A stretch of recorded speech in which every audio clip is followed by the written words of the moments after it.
Salut à toi, tu es un homme grand ou une femme grande, tu cherches à développer un dos en V, mais pour le moment tu ressembles plus à un I. Eh bien écoute, ne désespère pas, cette vidéo-là, elle est faite pour toi.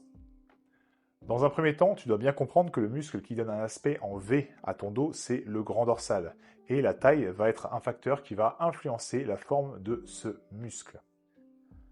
En général, quand on est grand ou grande, on a un haut du corps qui est plus long que la moyenne. Et donc forcément, l'aspect de notre grand dorsal va être forcément moins volumineux qu'une personne qui aurait les mêmes grands dorsaux, mais qui serait plus petite. En plus de ça, tu peux rajouter les facteurs morpho-anatomiques. Si par exemple, tu as un abdomen qui est plus long que ton thorax, il y a des chances que ton grand dorsal paraisse encore plus petit.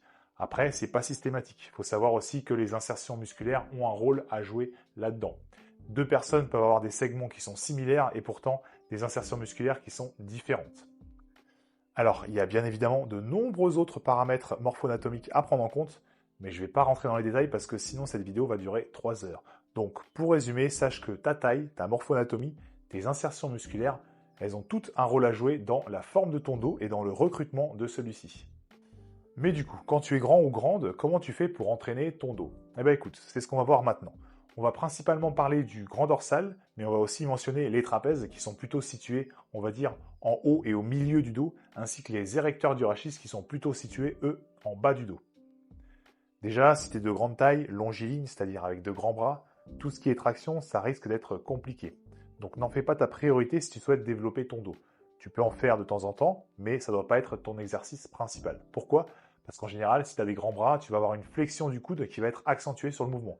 Et donc, potentiellement, plus de ressenti au niveau du biceps et du brachioradial. Donc, à la place, je te conseille plutôt de miser sur des tirages verticaux à la poulie, plutôt en unilatéral, comme ça tu vas pouvoir augmenter l'amplitude en inclinant ton buste, que ce soit au début ou en fin de mouvement. Tu vas pouvoir aussi te servir de ta main libre pour, par exemple, toucher ton grand dorsal pour augmenter la connexion neuromusculaire ou tout simplement te servir de ta main libre pour te stabiliser. Bref, tu as plus de possibilités d'adaptation à la poulie et donc plus de possibilités d'adapter le mouvement à ta morphologie.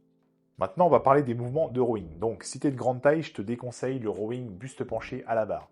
Une des raisons, c'est que quand tu es grand, tu as une colonne vertébrale qui est forcément plus longue. Donc, quand tu te penches, tu as les muscles érecteurs du rachis qui vont avoir plus de travail à fournir pour te tenir en position. Et donc, ils vont fatiguer avant ton grand dorsal, tes trapèzes et tes rhomboïdes, ce qui va impacter négativement ton volume d'entraînement. Donc, à la place, tu as plusieurs possibilités. Tu peux faire par exemple du rowing bûcheron avec une haltère en unilatéral pour avoir un développement plus harmonieux de ton grand dorsal, pour avoir un peu plus d'amplitude et une tension qui est un peu plus intéressante. Ceci étant dit, si je devais vraiment te conseiller, moi, personnellement, une alternative efficace, ce serait du tirage horizontal, encore une fois, au câble. Pourquoi? Parce que forcément, tu as toujours plus d'amplitude, tu as la possibilité, encore une fois, de varier les angles, la hauteur du câble, ton positionnement, etc. etc. Donc tu as un mouvement qui est plus personnalisable. Autre point important, surtout si tu as un point faible au grand dorsal, n'hésite pas à rajouter des mouvements d'isolation de type monoarticulaire, comme par exemple le pullover. Tu peux le faire à deux mains, mais pour isoler encore mieux, tu peux aussi le faire à une main au câble. Maintenant qu'on a parlé du grand dorsal, on va passer à autre chose et parler des trapèzes. Donc les trapèzes, on peut les séparer grossièrement en trois zones, donc les trapèzes supérieurs, les trapèzes moyens et les trapèzes inférieurs. Donc pour ce qui est des trapèzes supérieurs, c'est-à-dire ici, tu vas pouvoir faire tout simplement des shrugs classiques, soit aux haltères, soit à la poulie. Pour ce qui est des trapèzes moyens, tu peux tester un exercice qui est hybride entre le tirage horizontal et les shrugs. Tu vas quand même bien insister sur le mouvement des omoplates. Et enfin, pour le trapèze inférieur, tu peux faire des élévations Y, soit aux haltères, soit à la poulie. Enfin, pour les muscles érecteurs du rachis, moi je te conseillerais tout simplement ce bon vieux banc à lombaire, qui est un exercice vraiment très efficace pour les solliciter. Alors, petite particularité quand même, pour mieux cibler les muscles donc du bas du dos, tu vas pouvoir essayer de faire le mouvement en enroulant et en déroulant la colonne vertébrale. Souvent, les gens font l'erreur de faire le mouvement en ayant les jambes tendues et le dos droit.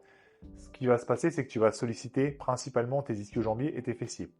Donc pour corriger ça, tu peux mettre le support un peu plus haut pour bloquer tes hanches et engager le mouvement en enroulant la tête, puis le milieu du dos, puis le bas du dos. Et une fois que tu es en bas, tu déroules à nouveau la colonne vertébrale, vertèbre après vertèbre. Il faut bien comprendre que c'est un mouvement de vertèbres avant tout, des vertèbres qui s'enroulent et qui se déroulent, plutôt qu'un mouvement de hanche. Ça, c'est très important. Tu peux aussi mettre tes orteils vers l'intérieur pour avoir des pieds en forme de V inversé. Ça va désactiver tes fessiers et donc mieux cibler ton bas du dos. Avec tout ça, tu as déjà une bonne liste d'exercices pour te construire un dos de titan. Tu n'es pas obligé de tous les faire, ça va vraiment dépendre de tes priorités, de tes points forts, de tes points faibles. Si par exemple tu as le grand dorsal en point faible et que tu souhaites le prioriser, je te conseille de faire entre 2 et 3 exercices sur ce groupe musculaire-là, à raison de 3 ou 4 séries par exercice. Et pourquoi pas 2 fois par semaine.